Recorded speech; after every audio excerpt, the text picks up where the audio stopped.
यह एक उदाहरण है भारतीय समाज में हिंदुओं की मनःस्थिति का। लगभग 1200 वर्ष से इस्लाम की बर्बरता से लड़ता हुआ यह देश आज तक उस मनःस्थिति से बाहर नहीं निकल सका जिसे हम शत्रुबोध का न होना कहते हैं। भारत का कथित बौद्धिक समाज निरंतर आह्वान कर रहा कि नरेंद्र मोदी को हराओ। उसके लिए मोदी एक शत्रु हैं, तो फिर यह समझना भी कठिन नहीं कि उसके मित्र कौन हैं। क्या आप जानते हैं, आज से 1200 वर्ष पूर्व जब अरबी लुटेरों की फौज भारत में आंधी की तरह घुसी थी, तब उन्हें किसने रोका था? कौन थे वो सूरमा, अप्रतिहत आस्था के नायक जिन्होंने उन अरबी आक्रांताओं को उत्तर पश्चिम से खदेड़ कर बाहर कर दिया था? वो सूरमा थे गुर्जर प्रतिहार वंश के नायक नागभट्ट प्रथम द्वितीय से लेकर वत्सराज और मिहिर भोज तक।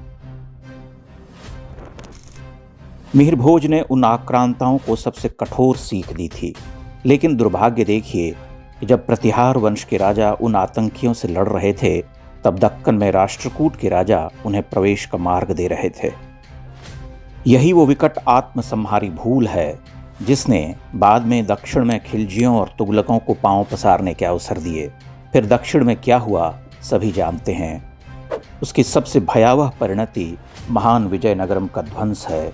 यह लड़ाई प्रतीकात्मक है।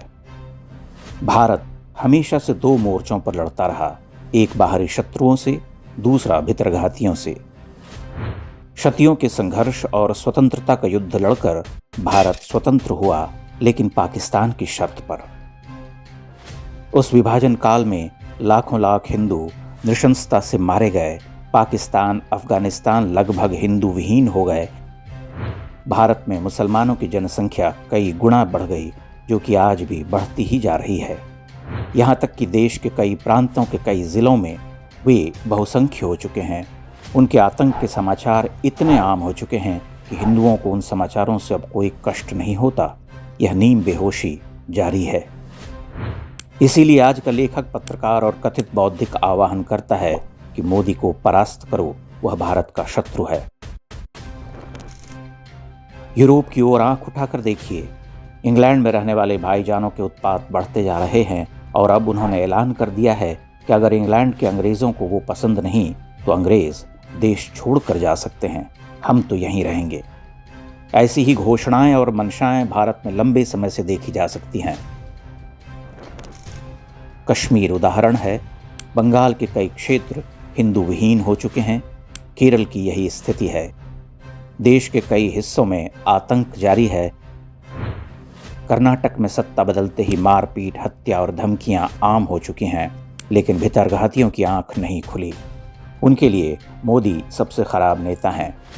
वे सपने देख रहे कि भाईजान फलेंगे फूलेंगे तो भाईचारा बढ़ेगा। देश विभाजन के बाद पाकिस्तान में बसे 20% से अधिक हिंदू भी यही सोचा करते थे। अब वे चारा बन चुके हैं। हर दिन हिंदू लड़कियों का अपहरण, धर्मांतरण और जबरिया निकाह हो रहा। 70-75 वर्षों में भारतीय सभ्यता के चिन्ह तक न रहे। हजारों मंदिर और हिंदू हवेलियां गुम हो गईं। कश्मीर की भी यही कथा रही। बंगाल ने भी यही दिवा स्वप्न देखा। अब दुर्दशा आप देख रहे।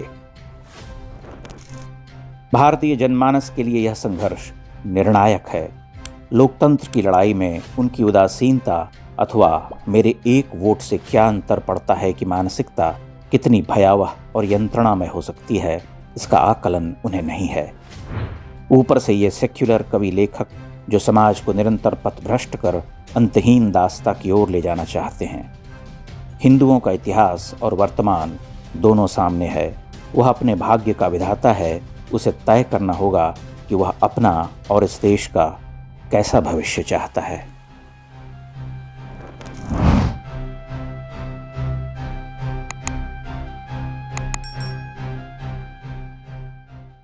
इंडेक्स ऑनलाइन के वीडियो समाज को समर्पित हैं। आप इनको डाउनलोड करके जैसे चाहे वैसे प्रयोग कर सकते हैं। चाहे तो आप हमारे टेलीग्राम चैनल से जुड़ सकते हैं। वहां सारे नए पुराने वीडियो आपको मिल जाएंगे। हमारे सोशल मीडिया लिंक हर वीडियो के डिस्क्रिप्शन में होते हैं।